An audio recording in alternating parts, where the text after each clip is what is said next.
आज हम पढ़ेंगे एक टॉपिक है इंपॉर्टेंट, बायोमोलिक्यूल्स। और बायोमोलिक्यूल्स कंप्लीट तो नहीं हो पाएगा, बट हम एक टॉपिक ले रहे हैं प्रोटीन्स। और प्रोटीन्स में मेरी कोशिश है कि मैं ये कंप्लीट कर दूंगा, एटलीस्ट सीबीएसई लेवल तो खत्म हो जाएगा। मेरी कोशिश है कि नेक्स्ट 15 मिनट्स में ये टॉपिक मैं फिनिश कर दूंगा। ठीक है, चलिए करते हैं start. Proteins proteins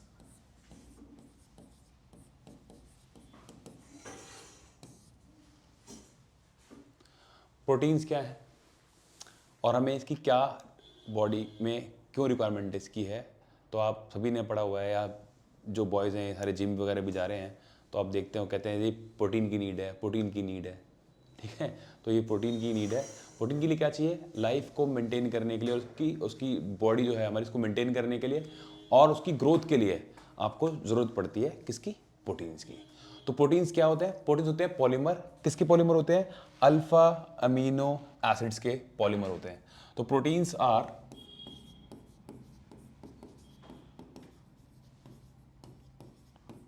polymer of alpha amino acid. अब क्या होता है अल्फा अमीनो एसिड? हम ये देखते हैं अल्फा अमीनो एसिड क्या है। आपके पास ये एसिड, इसकी अल्फा पोजीशन पर आपने ग्रुप लगा दिया NH2, मतलब कि अमीनो ग्रुप। ये मेरा हो गया अल्फा, अल्फा अमीनो। और यहाँ पर मेरे पास H हो गया, यहाँ पर मेरे पास R हो गया। जो ये आपको कार्बन दिख रहा है, ये कार्बन क्या है? अल्फा कार्बन है, तो उसको मैं बोलूँगा अल्फा अमीनो एसिड। अब यहाँ पर जो ये R है, ये R जो है ये H भी हो सकता है, CH3 भी हो सकता है, और CH3 ऐसे भी ये मॉलिक्यूल हो सकता है, और भी यहाँ पर ग्रुप हो सकते हैं। ठीक है, तो प्रोटीन्स क्या है? इन अल्फा अमीनो एसिड की जब यूनिट बार बार रिपीट होती है तो उसको हम बोलते हैं प्रोटीन्स। अब यहाँ पर अगर मैं R के प्लेस पे H रखता हूँ, H जो बनता है तो ये बन जाएगा NH2CH2COH, तो ये बन जाएगा ग्लाइसिन। ग्लाइसिन जो होता है वो मेरा फर्स्ट अमीनो एसिड होता है, और ये होता है ऑप्टिकली इनएक्टिव। बाकी सारे जो होते हैं अमीनो एसिड्स वो होते हैं ऑप्टिकली एक्टिव। ठीक है, तो all amino acids are optically active except glycine. ये बनता है आपके पास ग्लाइसिन। और ये अमीनो एसिड आपस में कैसे कंबाइन होते हैं इसकी बात कर लेते हैं। अभी आपको मैंने बताया ग्लाइसिन। ग्लाइसिन क्या होता है? ये आपके पास है NH2, ये हो गया CH2, ये हो गया COH, इसको बोलते हैं ग्लाइसिन। और ग्लाइसिन जो है उसका सिंबल होता है फर्स्ट लेटर, जिसको बोलते हैं GLY। और अगर यहाँ पर इस R के प्लेस पे मैंने CH3 ग्रुप ले लिया, इस R के प्लेस पे मैंने CH3 ग्रुप ले लिया, तो ये मेरा बनता है जो कंपाउंड, वो कंपाउंड मेरा होता है एलेनिन। इसको बोलते हैं हम एलेनिन। ठीक है, अब क्या हो रहा है आप देखना, अमीनो एसिड्स को हम कंबाइन करेंगे, ज्वाइन करेंगे। ज्वाइन करते वक्त क्या करना है आपने? ज्वाइन करते वक्त आपने देखना है यहाँ पर कि आप क्या कर रहे हैं, आप इस OH और इसके H को रिमूव करा रहे हैं। जब आपने इसके OH को रिमूव कराया तो आप कहेंगे यहाँ पर जो कंपाउंड बन रहा है, ये कंपाउंड फॉर्म होता है आपका NH2, ये हो गया यहाँ पर CH2, ये हो गया यहाँ पर आपका O, और ये होता है यहाँ पर आपका NH। एक आप देखेंगे कि इसके अंदर एक अमाइड लिंकेज बन गई ऐसे।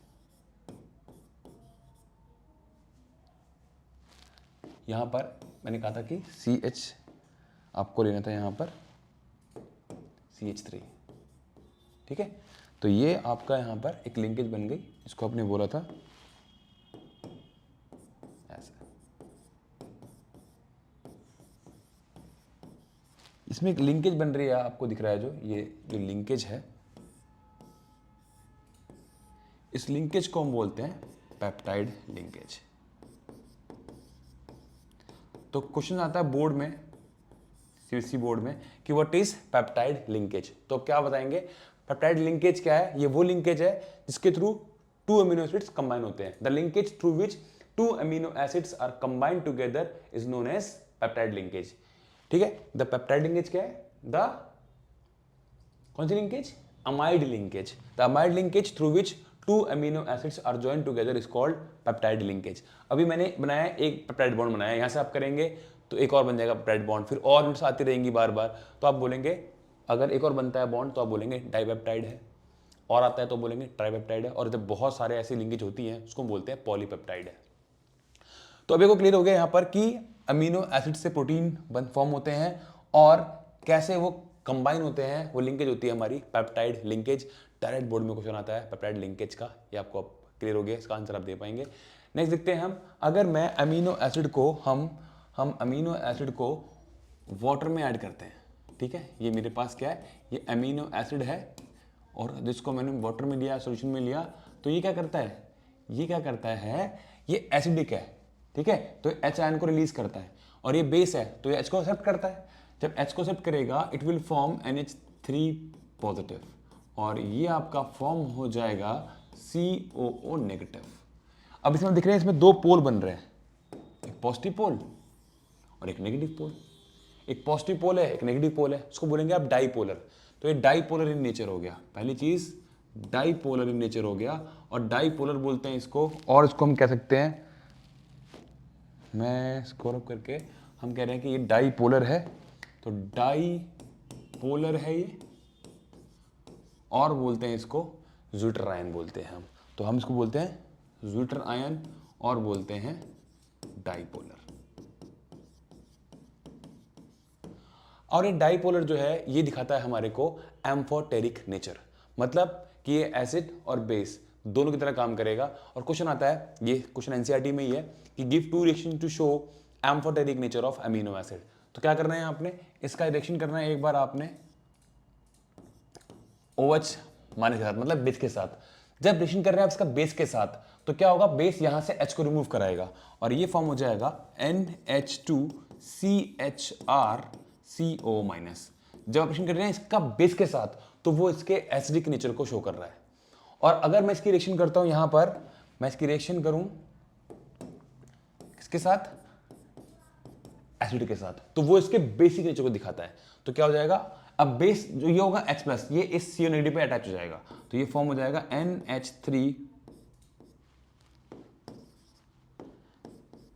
NH3 पॉजिटिव,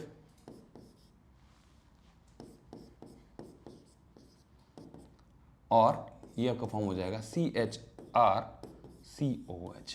तो ये दो रिएक्शंस हैं जो अमीनो एसिड्स के एम्फोटेरिक नेचर को शो करते हैं। अब इस अमीनो एसिड की क्या होती है, इसकी मूवमेंट होती है। हाँ, अगर हम इसको इलेक्ट्रोड, मैं सोल्यूशन लेता हूँ जहाँ पर एक नेगेटिव इलेक्ट्रोड है, एक पॉजिटिव इलेक्ट्रोड है, तो ये मूव करेगा। जो पॉजिटिव आयन है वो नेगेटिव की तरफ, और जो नेगेटिव पोल है वो पॉजिटिव पोल की तरफ मूव करेगा।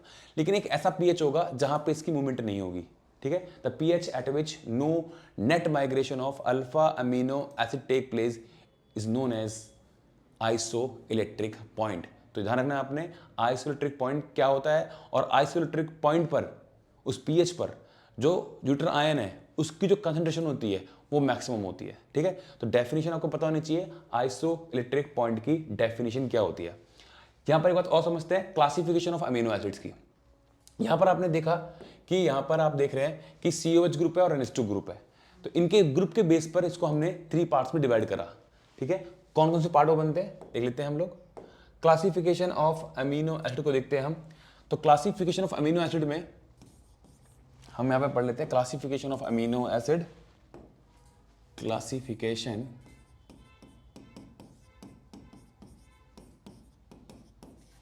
Of amino acids. Classification of amino acids हम पढ़ रहे हैं, यहां पर ध्यान आपको देना है इसका।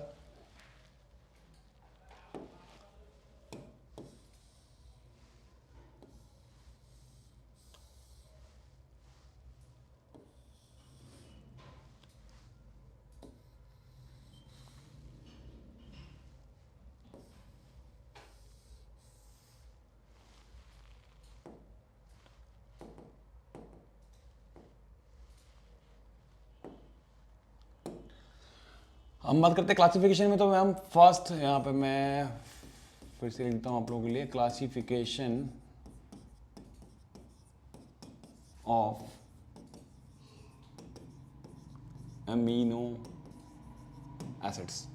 इसमें हम पढ़ेंगे जो इसकी क्लासिफिकेशन है, तो on the basis of group की अगर मैं बात करूं तो फर्स्ट मेरे पास होता है इसका acidic amino acid,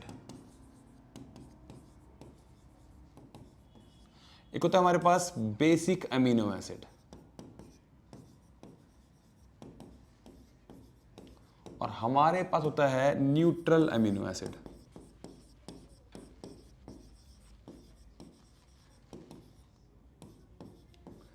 acidic amino acids क्या होते हैं? जहां पर COH ग्रुप ज्यादा हो और NH2 ग्रुप कम हो। जब भी COH ग्रुप एक्स्ट्रा होंगे NH2 ग्रुप से, तो आप कहेंगे वो एसिडिक अमीनो एसिड है। एग्जांपल इसका होता है एस्पार्टिक एसिड। आप कहेंगे NH2 ग्रुप ज्यादा है, तो आप कहेंगे बेसिक अमीनो एसिड है। ठीक है, जहां पे पढ़ते हैं हिस्टाडीन एग्जांपल। और आप कहते हैं न्यूट्रल अमीनो एसिड है, जो अपने पीछे पढ़े ग्लाइसिन, एलेनिन। जब NH2 ग्रुप और COH ग्रुप इक्वल होंगे, इक्वल नंबर में होंगे, तो आपसे बोलेंगे न्यूट्रल अमीनो एसिड्स। डेफिनेशन आपको क्लियर हो चुकी होंगी यहाँ पर। ठीक है, तो क्लासिफिकेशन क्लियर हो चुकी है आपको, बहुत ही सिंपल थी। एसिडिक, बेसिक और न्यूट्रल अमीनो एसिड क्या होते हैं। इसके बाद समझते हैं हम नेक्स्ट प्रोटीन्स के हम पढ़ते हैं। प्रोटीन्स क्या होते हैं, और भी प्रोटीन के हम पढ़ रहे हैं classification on the basis of their structure. तो प्रोटीन्स अगर ऐसे होते हैं थ्रेड लाइक स्ट्रक्चर्स, ऐसे ऐसे, इसको बोलते हैं हम प्राइमरी स्ट्रक्चर ऑफ प्रोटीन। या क्वेश्चन आता है बोर्ड में, what is primary structure of protein, तो अब क्या बोलते हैं? The special sequence in which various amino acids is arranged, या various amino acids are arranged is called primary structure of protein. और ये कैसा होता है? ऐसे थ्रेड लाइक होता है स्ट्रक्चर। एक हमारे पास आता है अगर थोड़ी सी कॉलिंग हो जाती है ऐसे ऐसे, तो ये हम इसको कहते हैं, ये हमारे पास सेकेंडरी स्ट्रक्चर है। और सेकेंडरी स्ट्रक्चर जो होता है उसके दो टाइप होती हैं, एक अल्फा हेलिक्स होता है और एक होता है beta pleated sheet structure.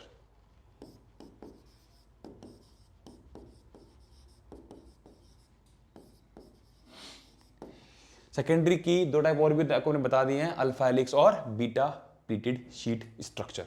Next देखते हैं, अगर और कॉलिंग होती है ऐसे, इसको बोलते हैं टर्शियरी स्ट्रक्चर ऑफ प्रोटीन। और जब बहुत सारी कॉलिंग हो जाती है ऐसे ऐसे ऐसे, ये हमारे कैसे शेप है? ये हमारे स्पोरेडिकल शेप के होते हैं, और इसको बोलते हैं हम, ये हमारा क्वाटरनरी स्ट्रक्चर है। तो प्राइमरी है, सेकेंडरी है। सेकेंडरी की दो टाइप होती हैं, अल्फा हेलिक्स और बीटा प्लीटेड शीट स्ट्रक्चर। फिर हमारे पास टर्शियरी आता है और ये हमारे पास आता है क्वाटरनरी। ठीक है, तो ये थे हमारे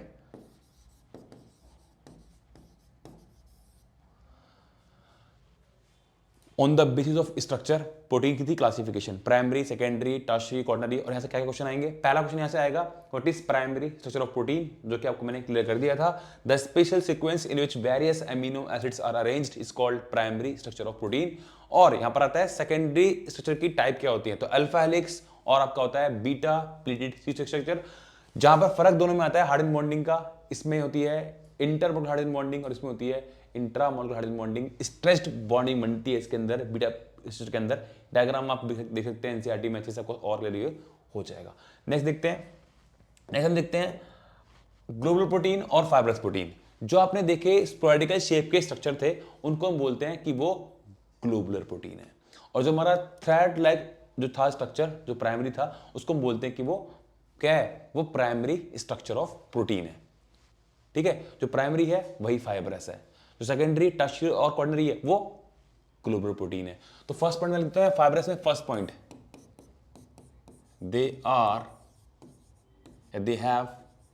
they have thread like structures, they have thread like structure। ठीक है, मैं सिर्फ लेफ्ट के पॉइंट लिख रहा हूं, राइट के पॉइंट आप लोग अपने आप लिख लेंगे। ठीक है, राइट में क्या जाएगा? They have sporadical shape. Second point, जो होते हैं आपके पास fibrous protein, they are water insoluble, they are water insoluble. और जो होंगे ग्लोबुलर, ये क्या हो जाएंगे? ये हो जाएंगे सोल्यूबल। ठीक है, थर्ड पॉइंट, अगर आप टेम्परेचर को थोड़ा बहुत चेंज करते हैं तो फाइब्रस पे कोई फर्क नहीं पड़ता। तो we can say they are stable at moderate change in temperature और pH। बट जो होते हैं ग्लोबुलर प्रोटीन, वो क्या होते हैं? बहुत ज्यादा सेंसिटिव होते हैं टूवर्ड्स टेम्परेचर। ठीक है, तो ये पॉइंट्स आपको आना चाहिए। They are very sensitive to temperature and pH. ये 3 पॉइंट्स आपको अच्छे से क्लियर हो चुके हैं कि ग्लोबुलर और फाइब्रस में क्या डिफरेंस है। फोर्थ पॉइंट अगर हम देखते हैं, फाइब्रस जो होते हैं, they do not have biological activity, they do not have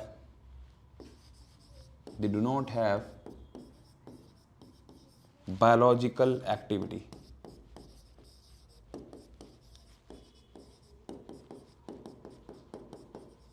but हम बात करते हैं ग्लोबुलर की, तो दे आर बायोलॉजिकली एक्टिव। ठीक है, एग्जांपल देख लेते हैं। आप देखते हैं नेल्स में और हेयर्स में, ठीक है, वो होता है केराटिन। केराटिन क्या है? फाइब्रस प्रोटीन है। और मायोसिन इन मसल्स, वो भी क्या है? फाइब्रस प्रोटीन है। बात करें ग्लोबुलर की, तो एल्ब्यूमिन इन एग, एल्ब्यूमिन इन एग और इंसुलिन, ये दोनों एग्जांपल हैं किसके? ग्लोबुलर प्रोटीन के। तो दोनों के आपको दो एग्जांपल लर्न करने हैं कि ग्लोबुलर और फाइब्रस के दो एग्जांपल। फिर से हम रिपीट करते हैं एक बार। फाइब्रस के दो एग्जांपल बताए थे मैंने आपको, keratin in hairs and nails, और इसका आपको मैंने बताया था एक और, मायोसिन इन मसल। इसका हो गया एल्ब्यूमिन इन एग और हो गया एक इंसुलिन, एल्ब्यूमिन इन एग और इंसुलिन। देखते हैं, अभी तक आपको क्लियर हो गया कि अमीनो एसिड्स और primary structure, secondary structure, coordinate structures और प्रोटीन्स की हमने पढ़ी classification on the basis of their structures. ठीक है, फाइब्रस और ग्लोबुलर ये भी हमने पढ़ा, और प्राइमरी सेकेंडरी हमने ये भी पढ़ा। यहां पर हम पढ़ते हैं एक टॉपिक और, जिसको हम बोलते हैं denaturation of protein. Denaturation of protein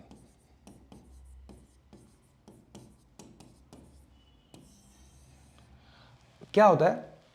जब आप प्रोटीन को when protein is subjected to change in temperature और पीएच, जितने भी थे इसके सेकेंडरी और टर्शियरी स्ट्रक्चर्स वो सारे डिस्ट्रॉय हो जाते हैं, और प्राइमरी जो होता है उस पर कोई फर्क नहीं पड़ता। जो भी होती है उसकी बायोलॉजिकल एक्टिविटी वो लॉस्ट हो जाती है। क्लियर है? दोबारा रिपीट करते हैं, हम उसको लिख देते हैं अच्छे से। क्या बताया मैंने आपको? When protein is subjected to change in temperature or pH,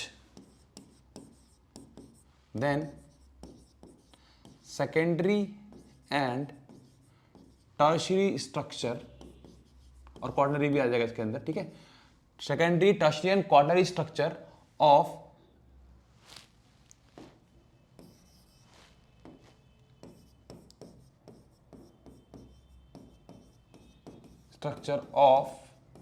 protein get destroyed, but primary remain intact। कि प्राइमरी पे कोई फर्क नहीं पड़ता। ठीक है, ऑल ग्लोबुलर प्रोटीन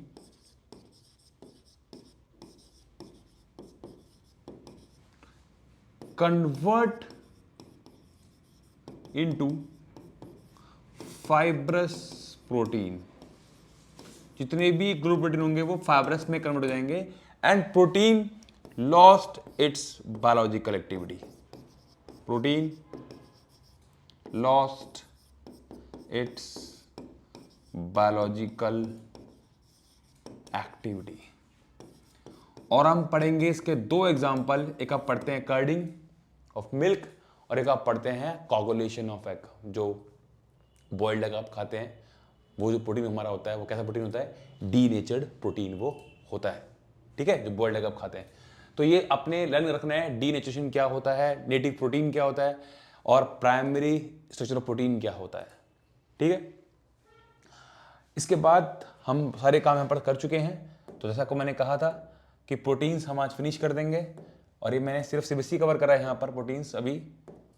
ठीक है, एक बार जरा आपको रिकैप देते हैं। सबसे पहले हमने बात करी थी कि प्रोटीन्स क्या हैं। प्रोटीन्स पॉलीमर हैं अल्फा अमीनो एसिड्स के, जहाँ पर हमने बात करी कि अल्फा अमीनो एसिड क्या होते हैं, जहाँ पर हमने बात करी यहाँ पर कि इनके जो स्ट्रक्चर है क्या क्या होते हैं। ग्लाइसिन लिया था मैंने और आपको मैंने बताया था कि glycine except glycine all amino acids are optically active. Body में 20 अमीनो एसिड की रिक्वायरमेंट होती है जिसमें से 10 बॉडी अपने आप सिंथेसाइज कर लेती है। तो such amino acid which body can synthesize by itself they are known as non essential amino acid. Example होते हैं एलेनिन और ग्लाइसिन।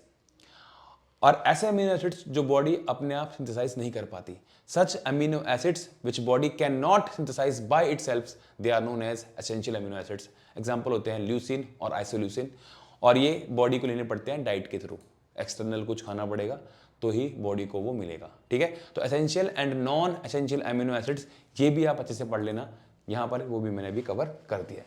इसके बाद आपने पढ़ा एम्फोटेरिक नेचर, आपने पढ़ा पेप्टाइड बॉन्ड क्या होता है, आपने पढ़ा कि क्या से उसका हमने पढ़ा एम्फोटेरिक बिहेवियर अमीनो एसिड्स का, और आपने पढ़ा कि ग्लोबुलर में और फाइब्रस में क्या डिफरेंस है, आपने पढ़ा कि क्या से हमने पढ़ा क्लासिफिकेशन अमीनो एसिड का, प्राइमरी एसिडिक, बेसिक और न्यूट्रल अमीनो एसिड्स, और आपने पढ़ा कि प्राइमरी, सेकेंडरी, क्वार्टनरी, और लास्ट में आपने पढ़ा डीनेचुरेशन ऑफ प्रोटीन और क्या होता है डीनेचुरेशन से इफेक्ट।